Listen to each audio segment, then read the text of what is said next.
Welcome back to MidPoint. Professor of Middle Eastern Studies at Florida Atlantic University's Department of Political Science. Dr. Robert Rabil joins us once again here on the show. Let's spin to some of the other areas here going on in the Mideast now. Let's talk about Afghanistan a little bit. From one problem to another. From one problem to another. Look, the American military is going to stay there longer. There's no two ways about it. The president is not going to get us out when he said he would. But no matter what happens, there is still this nagging question. Is there any reason for us to believe at any time in our near future that Afghanistan is going to once again become a functioning nation, a part of a civilized world, if you will, and be a force for at least, if maybe not peace, but a force for non-war and conflict in our lifetimes? Boy, I just killed that, didn't I? It's a big question. Any reason to believe they're going to be normal, as we call it, any time in our lives? Half normal. Half normal. Okay, I'll go with that. It's an uphill battle. It's really an uphill battle. And well, there is some sign, some hopeful sign in that the new president now, you know, he's a technocrat. He's been in the World Bank. He is a professor, and he's working, you know, with some of the opposition. So he's being inclusive, unlike the previous president. So really, I think that with certain help from the international community, not only from United States, you know, they can, I believe, bring a certain stability to Afghanistan. I won't say it's going to be, you know, stability throughout Pakistan and the economy flourishing. But I believe that, yes, you have a hope to bring certain stability and to reduce, you know, conflict there. So I believe there is hope. And let's not forget, you had a meeting, a conference in London yesterday. And something about it, the Prime Minister of Pakistan, Nawaz Sharif, was there. I think this is extremely important to me. Why? Because the Pakistani have good relation with the Taliban, and they are the one who could really exercise some good influence, if they want to bring some stability to Afghanistan. But John Kerry says he wants to make sure, and that we're committed, and I'm quoting him now, that Afghanistan can never again be used as a safe haven from which terrorists can threaten the international community. I don't know about that. Isn't he fooling himself? I don't know about that. I don't know about that. Afghanistan has been always really a very conflicted place. Conflicted, you know, for the Russians, for the British throughout its history.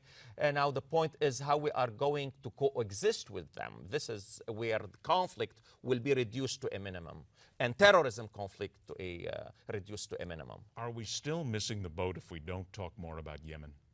Well, Yemen, what are you doing to me here today? From Afghanistan to Yemen. Yemen is a failed state. Really, Yemen, I'm very terrified about Yemen. You know what's happening in Yemen now? The Houthi Shia, they took over the capital in September.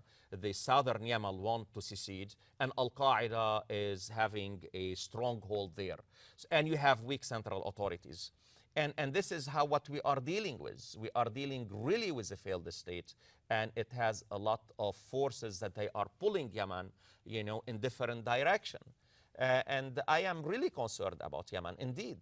Let's talk about Al-Qaeda here for a moment, because now Al-Qaeda is doing the beheading video, if you will. They are copying what ISIS is doing.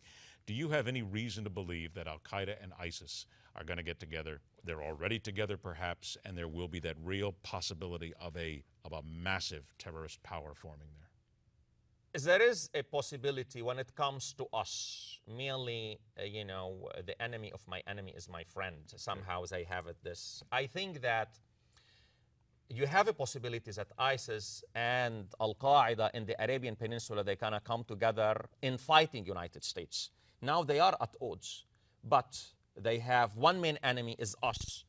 And really, they hate us more than they hate themselves. So there is a possibility that they might come together in fighting us. Until now, I don't see this happening really in operations. I see that some members of Al-Qaeda have left Al-Qaeda to join ISIS. This is what I have been showing. And I've seen also certain solidarity. Of course, I've seen certain solidarity from Al-Qaeda supporting ISIS. I see that. And I hope the day will never come, although I take what you said very seriously, and I'm worried about that. Only 30 seconds left. The woman who was attacked in the UAE by what is called a lone wolf, does this now send a warning sign to us and say that it's not just about the military anymore? Wherever Americans go, there's a target on your back. I believe in certain areas in the Middle East, indeed. Yes, and we have to be paying attention. We have to be careful.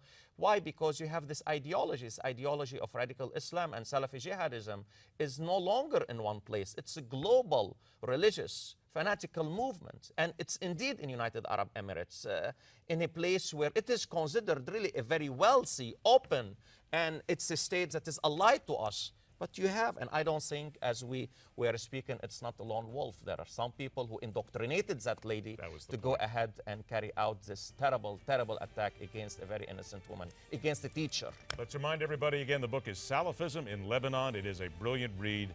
You'll learn an awful lot in that. Dr. Rabil, It's always my a pleasure pleasure. to see No, you. it's Happy my holidays. pleasure. We'll And talk happy again. holidays. And We'll MidPoint talk. is back.